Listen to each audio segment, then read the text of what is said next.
નમસ્કાર ખેડૂત મિત્રો, હું ભાવિન પટેલ. તમે જોઈ રહ્યા છો ખેડૂત સફર ગુજરાત. તો મિત્રો, સફળ થવા માટે મહેનત કરવી પડે અને મહેનત કરો તો સફળતા જરૂર મળે છે. તો ખેડૂત મિત્રો, આજે એક આપણે ઉદાહરણ લઈને આવ્યા છીએ કે એક ખેડૂતે આની અંદર તમાકુ વાવેલી હતી અને એનો તમાકુનો પાક ફેલ ગયો હતો. તો આપણે એવું વિચાર્યું હતું કે ખેડૂત નુકસાન કરશે, પણ એને એવી મહેનત કરી અને આજે જે આ તમે જોઈ રહ્યા છો કે ચોળીનો પાક કેટલી મસ્ત રીતે એને તૈયાર કર્યો છે અને સારો એવો પણ બહાર પણ આવી ગયો અને સારો એવો ઉતારો પણ આપે છે. તો આપણે ખેડૂત મિત્રને મળીએ અને એમને વિગતવાર ચર્ચા કરી અને એમને પૂછીએ કે તમે તમાકુમાં નુકસાની કરી અને કેટલી આવક થઈ અને કેટલો નફો થયો અને ચોળીની અંદર તમે કેટલી આવક કરો એ વિશે પૂરી ચર્ચા કરીશું. તો આપણે મુલાકાત લઈએ ખેડૂતની કે જેમને આગળ આપણે વિડીયો મૂક્યો હતો કે એની અંદર એમની તમાકુ મેં તમને બતાવી હતી અને એમાં નુકસાની એમને ભોગવવાનો વારો આવ્યો હતો. એક દવા અવળી પડી ગઈ હતી કે જે નિંદામણની દવા તે એના લીધે એમને તમાકુનો પાક ફેલ ગયો હતો અને એમને મહેનત કરી અને આ પાક તૈયાર કર્યો. તો એમના વિશે પૂરી માહિતી લઈએ. તો મિત્રો, આપણે ખેડૂતને પૂછીએ કે એમને તમાકુ વાવી હતી અને તમાકુમાં કેટલી ઉપજ થઈ અને કેટલું એમને વળતર મળ્યું અને કેટલો ખર્ચો કર્યો અને કઈ રીતના ચોળીનો પાક તૈયાર કર્યો છે તે વિશે આપણે પ્રવીણભાઈ પૂછીએ. પ્રવીણભાઈ, કે તમારા જે તમાકુ આની અંદર વાવી હતી અને આપણે આગળ વિડીયો બનાવી અંદર મૂક્યો હતો, તે ઘણા મિત્રો કોમેન્ટોમાં એવું કહેતા હતા કે આ ખોટી મહેનત ના કરાય. તો તમે જે મહેનત કરી એનું ફળ તમને ભગવાને આપ્યું અને આપણને દેખાય જ છે કે ભાઈ સારી એવી ચોળીનો પાક તૈયાર થયો. તો તમે જે તમાકુ વાવી અને તમાકુમાં થોડો બગાડ આવ્યો તો તમારી ગલતીના લીધે, તો તમને અત્યારે તમે શું માવજત કરીને આ પાક તૈયાર કર્યો એ અમારા ખેડૂત મિત્રોને કહેશો?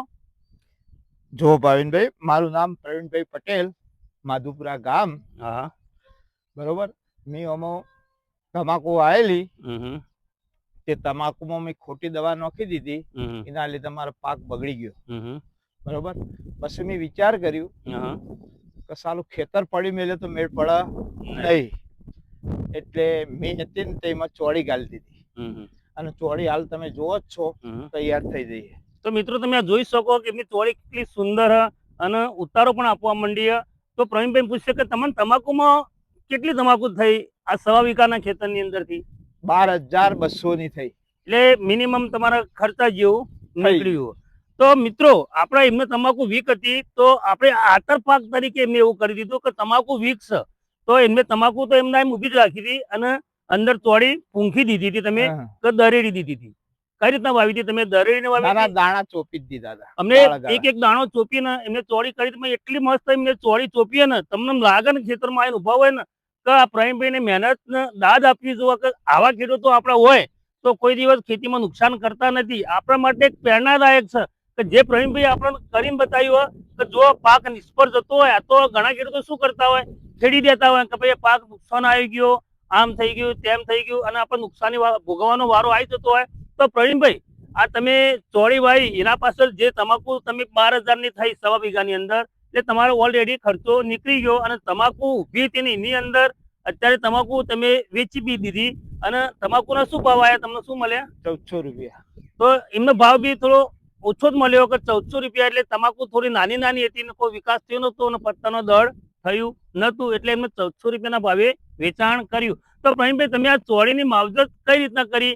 તમે કયું ખાતર આપ્યું અને કઈ દવાનો છંટકાવ કર્યો? જે ખાતર મારા પેલા હિમો આપેલું હતું ને હા, તમાકુની અંદર, એ બસ મેં બીજું કોઈ ખાતર હજી આપ્યું નથી. ખાલી દવા છોટું છું ઈયળની અને મચ્છીની, બીજું કોઈ. તો તમાકુમાં તમે યુરિયા વધારે પ્રમાણમાં આપો તો ચોળીમાં ટૂંટી આવવાનો પ્રશ્ન થતો હોય તો તમે, તો હું તમને કહું કે તમે યુરિયા કેટલું આપ્યું હતું અને બીજું કોઈ ખાતર તમે આપતા હતા અંદર? યુરિયા મેં લગભગ ઓછામાં ઓછું 6 કટ્ટો આપ્યો. 6 કટ્ટા તમે યુરિયા આપ્યું તમાકુની અંદર અને એમોનિયમ સલ્ફેટ? એમોનિયમ સલ્ફેટ એક જ વખત આપ્યું. સરસ. તો મિત્રો, એમને જે ખાતર તો એમને આપ્યું કઈ રીતના આપ્યું કે જે તમાકુમાં આપણે ખાતર આપતા હોઈએ કે યુરિયાનો વધારે પ્રમાણમાં આપતા હોય અને એમોનિયમ બી આપતા હોઈએ, તો એમને ખાતરનો પ્રશ્ન રીતે કરીને દવાનો છંટકાવ તમે ઈયળ માટે અને મચ્છી માટે કેટલા દિવસથી છંટકાવ કરતા હતા? આ બીજી વખત કર્યો અને આ ત્રીજી વખત હવે કાલથી ચાલુ કરવાનું છે. અને બીજું કોઈ આવું તમે ખાતરની અંદર આપો? ના, કોઈ ખાતર નહીં.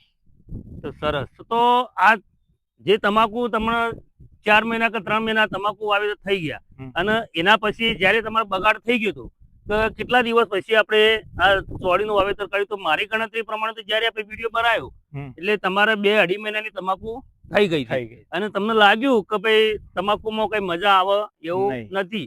એટલે તમે જે ખર્ચો કરેલો તો તમારા મનમાં એમ હતું કે મારા ભાગો નથી અને તમે અંદર ચોળી ચોપી દીધી. તો મિત્રો તમે જોઈ શકો કે ખેડૂતે મહેનત કરી તમાકુની અંદર આવી ચોળી. આપણે તો ઘણા ખેડૂતો નવરી વાવતા હોય ને તો પણ આવી ચોળી હોતી નથી. તમે જોઈ શકો ને કે કેટલી મસ્ત ચોળી. તો પ્રવીણભાઈ તમને કેવું લાગે કે ભાઈ આવું આ ચોળીનો ભાવ તો બજારની અંદર કેવો રહેશે? એમ બજારની અંદર હાલ આ લગભગ પહેલા મહિના સુધી તો આવો જ રહેશે. લગન ગાળો ચાલે છે ને એટલે બસ 40 થી 50 રૂપિયા જ રહેશે, પણ એના પછી વધશે.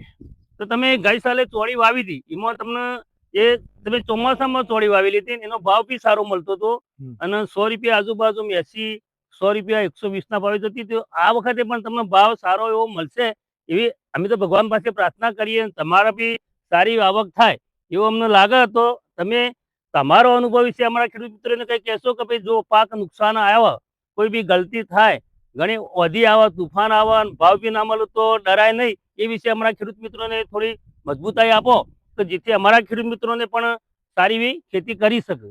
ખેતી કરવામાં ભાવિનભાઈ દરેક શેડા હરખા હોતા નહીં. દરેક ક્ષેત્રમાં કોકમાં તો તમને લોસ પડે જ, પણ તમે આવું બધું કરે જો ને તો તમે ઉભા થઈ જઈ શકો.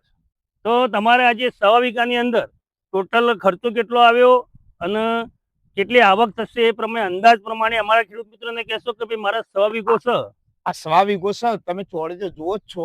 મેળાવાનું તો ચોળી રહીને લાખ રૂપિયાની થઈ જાય ને 50,000 ની થાય એવું નક્કી નથી. ભાવ ઉપર મેન આધાર હોય.